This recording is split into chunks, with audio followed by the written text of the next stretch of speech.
Unang Kronika, Kabanata 2. Ito ang mga anak ni Jacob: Ruben, Simeon, Levi, Huda, Isakar, Zebulun, Dan, Jose, Benjamin, Neftali, Gad, at Asher.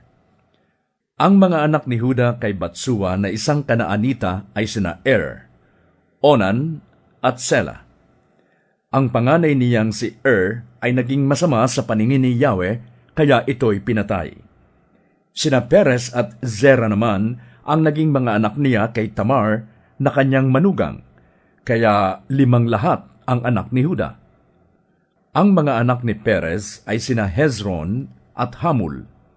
Ang kay Zera naman ay sina Zimri, Etan, Heman, Kalkol, at Darda. 5 lahat ang naging anak ni Zera. Anak ni Zimri, si Carmi. Ang anak naman ni Carmi na si Akan ang nagdulot ng malaking kapahamakan sa Israel dahil sa paglabag sa utos ng Diyos na may kinalaman sa mga bagay na itinakdang wasakin. Si Azarias naman ay anak ni Etan. Ang mga anak ni Hezron ay 3, sina Jeramiel, Ram, at Caleb. Anak ni Ram si Aminadab na ama ni Naason, isang pinuno sa lipi ni Huda. Anak ni Naason si Salma na ama naman ni Boaz. Si Boaz ang ama ni Obed na ama naman ni Jesse.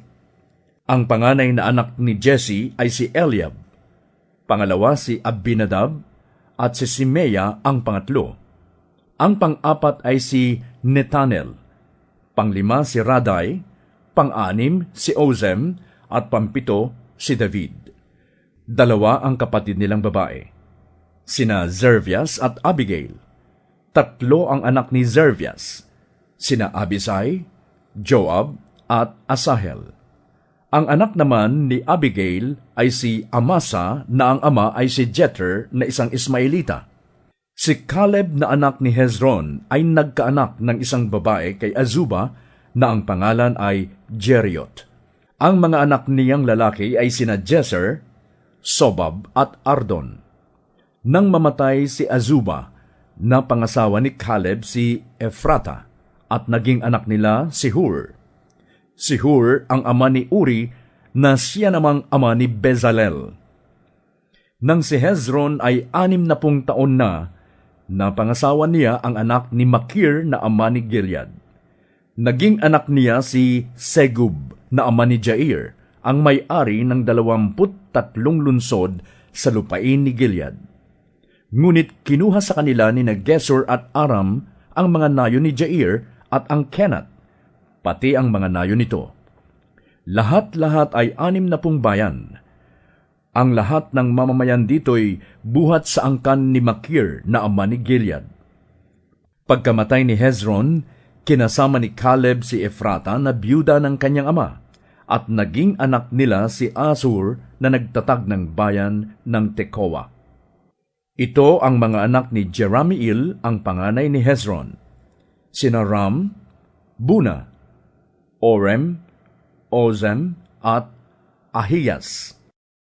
Si Jeramiel ay may isa pang asawa na Atara ang pangalan. Siya ang ina ni Onam. Ang panganay na anak ni Jeramiel ay si Ram, at sina Maaz, Jamin at Eker ang mga anak nito. Mga anak ni Onam sina Samay at Jada. Ang mga anak naman ni Samay ay sina Nadab at Abisur. Asawa ni Abisur si Abihail at 2 ang anak nila, sina Ahban at Molid. Mga anak ni Nadab sina Seled at Apaim. Namatay si Seled na walang anak. Anak ni Apaim si Isi, at ang kay Isi naman ay si Sesan na ama ni Alay. Ang mga anak ni Jada na kapatid ni Samay ay sina Jether at Jonathan. Namatay na walang anak si Jether. Ang mga anak ni Jonathan ay sina Pelet at Zaza. Ito ang mga anak at salinlahi ni Jeramiel. Mga babae lamang ang naging anak ni Sesan, ngunit siya'y may aliping Ehipsyo na Jarha ang pangalan. Ipinakasal niya ito sa kanyang anak na dalaga at naging anak nila si Atay. Si Atay ang ama ni Natan na ama naman ni Zabad. Si Zabad ang ama ni Eflal na ama ni Obed. Si Obed ang ama ni Jehu na ama naman ni Azarias. Si Azarias ang ama ni Helez na ama ni Eleasa. Si Eleasa ang ama ni Sismai na ama naman ni Salum. Si Salum ang ama ni Jekamias na ama ni Elisama.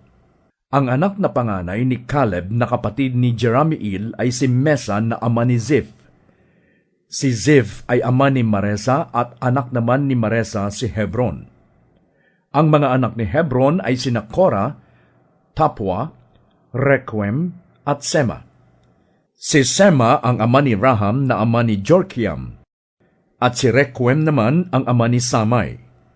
Ang anak ni Samai ay si Maon na ama naman ni Bethsur. Naging asawang lingkod ni Caleb si Epha, at nagkaanak sila ng 3, sina Haran, Moza, at Gazez. Gazez din ang ngalan ng naging anak ni Haran. Ang mga anak ni Jadai ay sina Regem, Jotam, Gesam, Pelet, Epha at Saaf. Kay Maaka, isa pang asawang lingkod ni Caleb, nagkaanak siya ng 2, sina Seber at Tirhana. Naging anak niya rito si Saaf na ama ni Madmana at si Seva na ama naman ni Makbena at Gibeah. Ang babaeng anak ni Caleb ay si Aksa. Ito ang angkan ni Caleb. Si Hur, ang panganay na anak niya kay Ephrata. Naging anak naman ni Hur sina Sobal na nagtatag ng lungsod ng Jearim, si Salma na nagtatag ng Bethlehem at si Haref na nagtatag ng Beth-Gadder. Si Sobal ang ama ni Haro, ang pinagmulan ng kalahati ng Menuho. Kay Sobal din nagmula ang ilang angkang nanirahan sa lungsod ng Jearim tulad ng mga Itrita, mga Putita, mga Sumatita, mga Misraita, mga Zorita, at mga Estaulita. Ang mga angka naman ni Salma na nagtatag ng Bethlehem ay ang Netofatita, Atrot Bet Joab, at ang kalahati ng mga Manahatita at Zorita. Ang angkan ng mga eskriba na tumira sa Jabes ay ang mga Tiratita, Simatita at Sukatita. Ito ang mga Kenita buhat sa Hamat, ang pinagmulan ng angkan ni Rekab.